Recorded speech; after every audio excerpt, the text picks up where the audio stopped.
Máte po očkovaní zdravotné komplikácie a chceli by ste odškodné? Už takmer rok je tu taká možnosť. Vymôcť si ju však nie je také jednoduché. Alena sa dala zaočkovať, aby mohla cestovať za deťmi do zahraničia. Prvé zdravotné komplikácie sa začali v apríli, 3 týždne po 3. vakcíne. Najskôr ju bolela len ruka. Potom ma začal driek boleť. To ma bolelo asi také 3 mesiace. Som si myslela, že dobre, mám to za sebou. A potom mi to o 2 dní prešlo na celú chrbticu.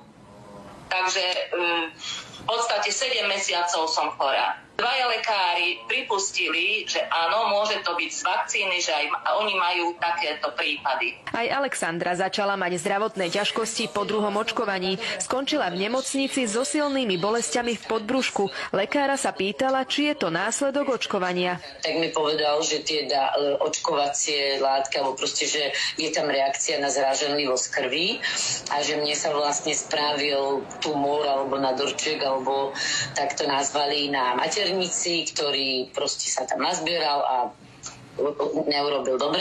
Štátny ústav na kontrolu liečiv celkovo eviduje viac ako 11 000 hlásení na nežiaduce účinky. Z toho bolo takmer 1800 závažných.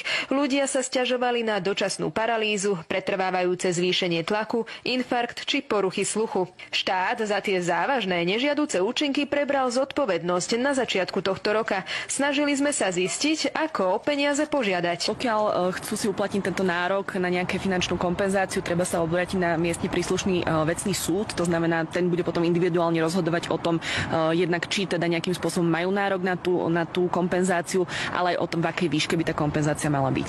Ak teda chcete peniaze od štátu, musíte sa so štátom súdiť. Súd si ale od vás vypýta zdravotnú dokumentáciu a bude skúmať, či zdravotné komplikácie spôsobilo očkovanie. Ako v praxi je to veľmi ťažké dokázať tú príčinu súvislosť, že či tá vec, čo sa tomu pacientovi stala, či naozaj súvisí s očkovaním. To potom posudzujú odborníci, že presne sú stanovení aj odborníci v rámci tých súdov, ktorých používajú na to, aby určili, že čo bolo príčinou nejakého následku alebo nejakého symptómu, ktorý vznikol. Zisťovali sme aj, koľko ľudí takýto proces doteraz podstúpilo. Ministerstvo zdravotníctva doteraz neeviduje žiadny rozsudok súdu, ktorý by priznal škodu na živote alebo zdraví v dôsledku očkovania na COVID-19. Preto doteraz nevyplatilo žiadne odškodné. Monika Grznárová, televízia Markíza.